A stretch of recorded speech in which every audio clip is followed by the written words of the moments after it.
So this evening I was going to read chapter 11, Acting in a Certain Way, of The Science of Getting Rich, which I actually happen to have a few different copies of, so in future videos I might have a different copy. Chapter 11, Acting in a Certain Way. Thought is the creative power, or the impelling force which causes the creative power to act. Thinking in a certain way will bring riches to you, but you must not rely upon thought alone, paying no attention to personal action. This is the rock upon which many otherwise scientific, metaphysical thinkers meet shipwreck. The failure to connect thought with personal action. We have not yet reached the stage of development, even supposing such a stage to be possible, in which man can create directly from formless substance, without nature's process or the work of human hands. Man must not only think, but his personal action must supplement his thought.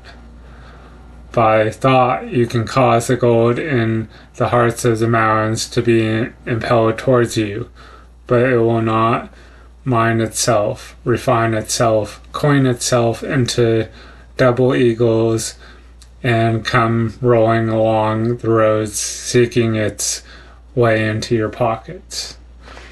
Under the impelling power of the Supreme Spirit, men's affair will be so ordered that someone will be led to mine the gold for you. Other men's business transactions will be so directed that the gold will be brought towards you, and you must so arrange your own business affairs that you may be able to receive it when it comes to you. Your thought makes all things, and inanimate and inanimate works to bring you what you want, but your personal activity must be such that you can rightly receive what you want when it reaches you. You are not to take it as charity, nor to steal it. You must give every man more in use value than he gives you in cash value. The scientific use of thought consists in forming clear and distinct mental image of what you want, and holding fast to purpose to get what you want, and in realizing with grateful faith that you do get what you want. Do not try to project your thoughts in any mysterious or occult ways with the idea of having it go out and doing things for you. That is wasted effort and will weaken your power to think with sanity. The action of thought in getting rich is fully explained in the preceding chapters.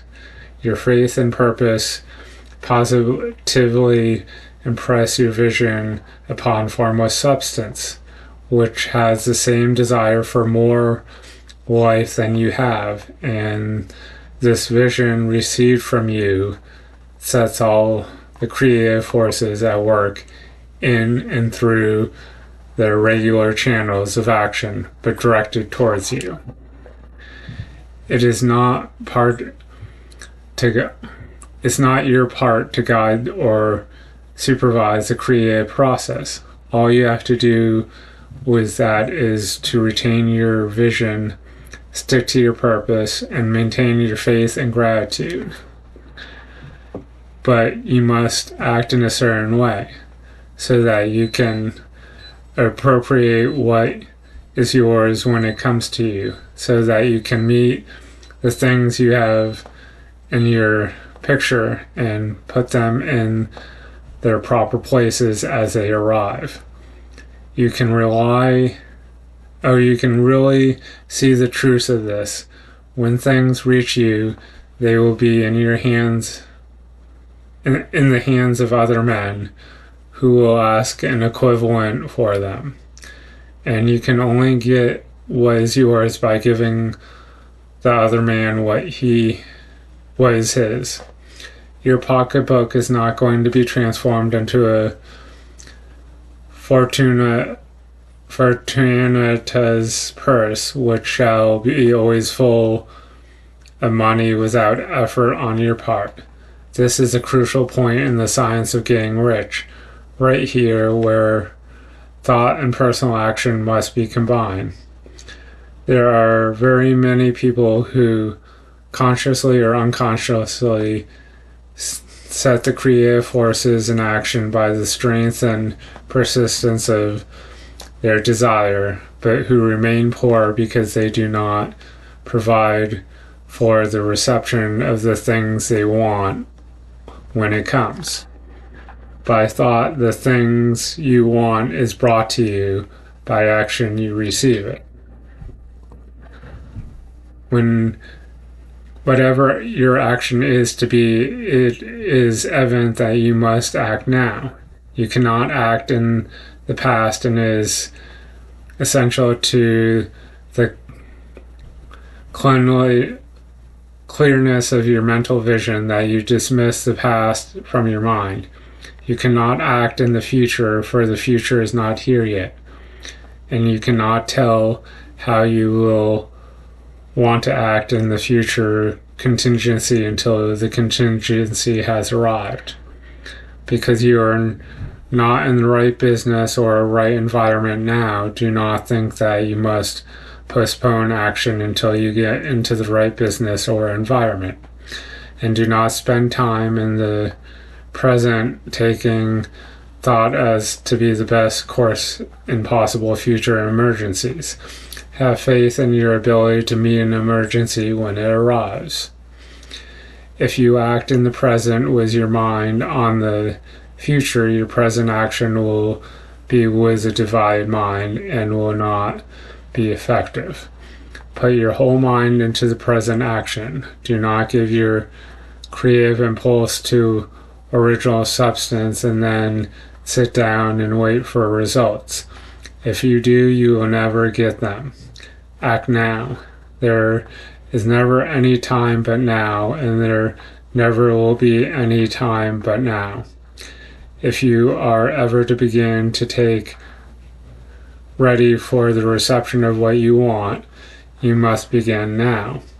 And your action, whatever it is, must most likely be in your present business or employment, and must be upon the persons and things in your present environment. You cannot act where you are not. You cannot act where you have been, and you cannot act where you are going to be. You can act only where you are. Do not bother as to whether yesterday's work was well done or ill done. Do today's work well. Do not try to do tomorrow's work now. There will be plenty of time to do that when you get to it. Do not try by a cold or mystic means to act on people or things that are out of your reach. Do not wait for a change of environment before you act. Get a change of environment by action. You can so act upon the environment in which you are now as to cause yourself to be transformed to a better environment. Wholly with faith, purpose the vision of yourself in the better environment, but act upon your present environment with all your heart and with all your strength and with all your mind. Do not spend any time in the dreaming or castle building. Hold to the one vision of what you want and act now. Do not cast about seeking some new things to do or some strange, unusual, or remarkable action to perform as you first step towards getting rich. It is a problem that your action, at least for the time to come will be those you have been performing for some time past, but you are to begin now to perform these actions in a certain way, which will surely make you rich.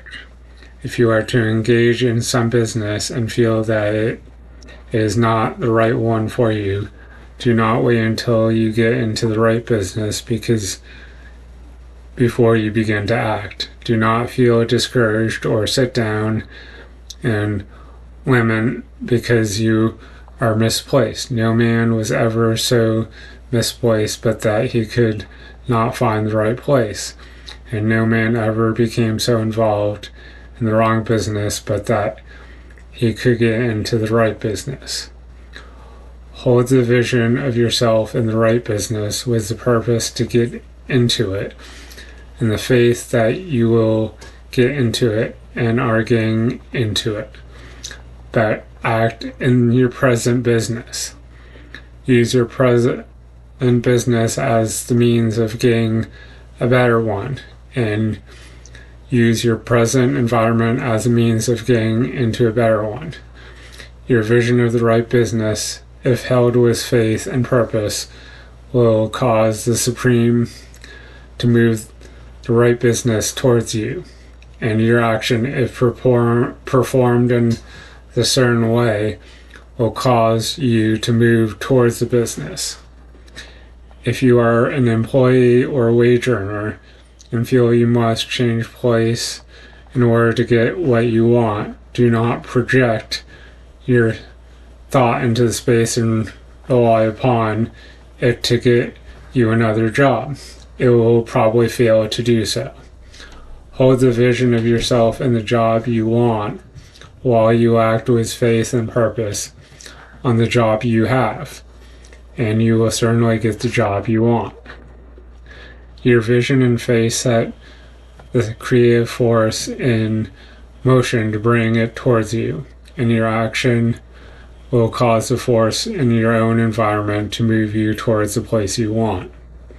In closing this chapter, we will add another statement to our syllabus. There is thinking stuff from which all things are made, in which in its original state permeates and penetrates and fills the inner spaces of the universe. A thought in this substance produces the thing that is imagined by the thought.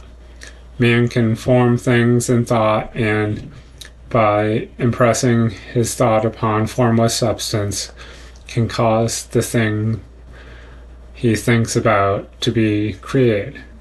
In order to do this, man must pass from competitive to creative mind. He must form a clear mental picture of the things he wants and hold this picture in his thoughts with the fixed purpose to get what he wants, and the unwavering faith that he does get what he wants, closing his mind to all that may tend to shake his purpose, dim his vision, or quench his faith, that he may receive now he wants when it comes. Man must act now upon the people and things in his present environment. So I would like to hear your thoughts on this chapter, and I'll join the discussion down below. Thanks.